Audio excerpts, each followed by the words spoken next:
No início do século XXI foi quando a Venezuela descobriu que possuía a maior reserva de petróleo do mundo. E aí se iniciou a sua projeção internacional. E isso alavancou a economia do país, fazendo com que a Venezuela chegasse a se tornar uma das maiores economias em crescimento da América Latina. Suas perspectivas de crescimento eram grandes e o faturamento também.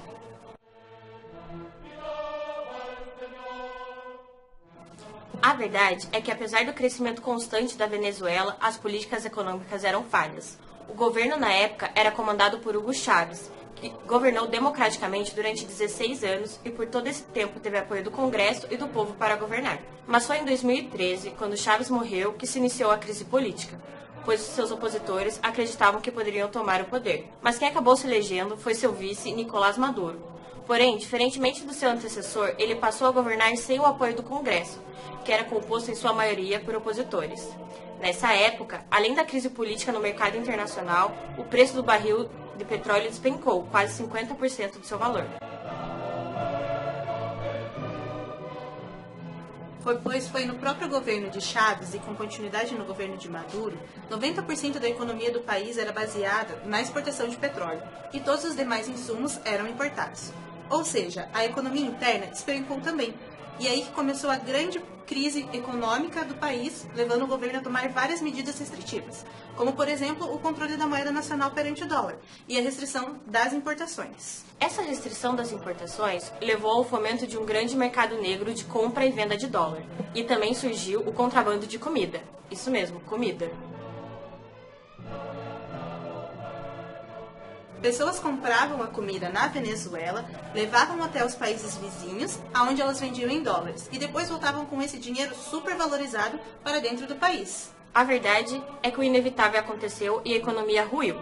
Começaram vários protestos contra Maduro, que era acusado de não saber administrar o seu país. Protestos que ele respondeu com forte repressão, conflitos armados e até controle de mídia. Então chegamos ao ponto de o país não ter mais dinheiro para importar comida, medicamentos e até energia elétrica, o que nos leva ao próximo tópico.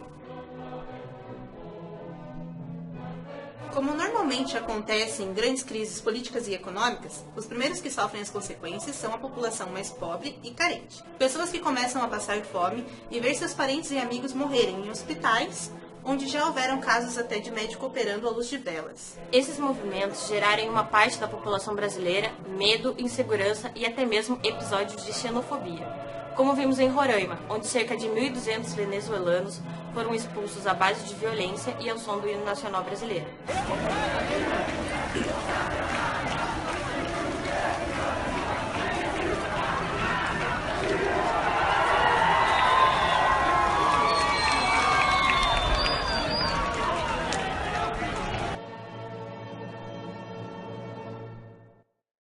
A Acnur, que é a agência da ONU para refugiados no Brasil, tem o dever de apoiar países que recebem refugiados e imigrantes em grande escala.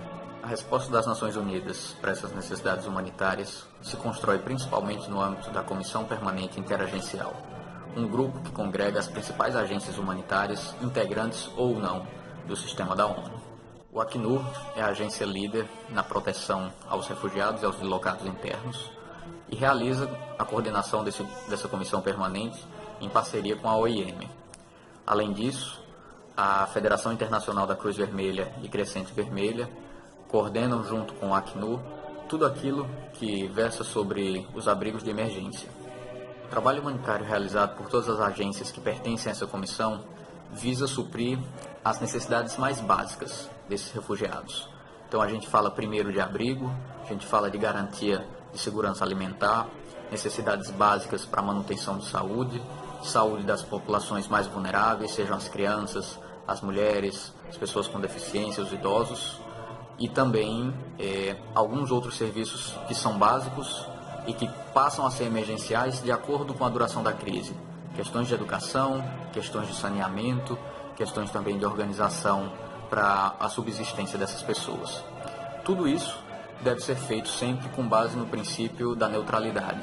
Então essas agências, quando atuam nesse cenário, elas não se envolvem com as causas do conflito, mas assumem o compromisso de auxiliar todas as pessoas que estejam, que precisem e que tenham alguma necessidade. Todas essas atividades realizadas por essas agências no cenário humanitário, tem um compromisso com a questão da neutralidade, ou seja, não há nenhum envolvimento político nem com as causas do conflito ou da situação que gerou aquela condição de refúgio ou de asilo ou de migração. As agências se comprometem única e exclusivamente a ajudar todas as pessoas necessitadas, sejam elas pertencentes a lado A ou B daquela disputa. O Acnur, em parceria com a FAO, com o PNUD, com a Unicef, OMS e tantas outras agências, prestam assistência a mais de 59 milhões de refugiados, retornados, deslocados internos ou apátridas. No mundo em que conflito e perseguição forçam aproximadamente 20 pessoas a saírem de suas casas por minuto, o trabalho da ONU é mais importante que nunca. É importante que os brasileiros entendam a situação desesperadora que essas pessoas enfrentam, pois ninguém quer abandonar seu lar, apesar de todas as dificuldades que passam. É preciso entender que esses movimentos são atos de pessoas que não veem mais saída e se forçam a tomar outros rumos para uma vida melhor.